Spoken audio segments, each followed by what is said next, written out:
حقیقت یہ ہے کہ اللہ نے مومنوں سے ان کے نفس اور ان کے مال جنت کے بدلے خرید لیے ہیں۔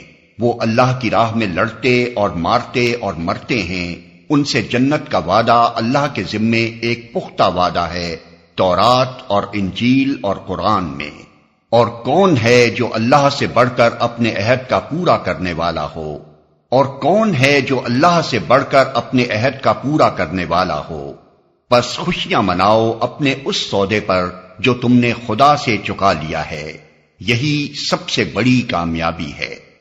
کی طرف بار بار پلٹنے والے، اس کی بندگی بجا لانے والے، اس کی تعریف کے گن گانے والے، اس کی خاطر زمین میں گردش کرنے والے، اس کے آگے رکوع اور سجدے کرنے والے، نیکی کا حکم دینے والے، بدی سے روکنے والے اور اللہ کے حدود کی حفاظت کرنے والے، اس شان کے ہوتے ہیں وہ مومن جو اللہ سے خرید و فروخت کا یہ معاملہ طے کرتے ہیں۔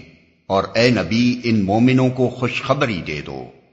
نبی کو اور ان لوگوں کو جو ایمان لائے ہیں زیبا نہیں ہے کہ مشرکوں کے لیے مغفرت کی دعا کریں، چاہے وہ ان کے رشتہ دار ہی کیوں نہ ہوں، جبکہ ان پر یہ بات کھل چکی ہے کہ وہ جہنم کے مستحق ہیں۔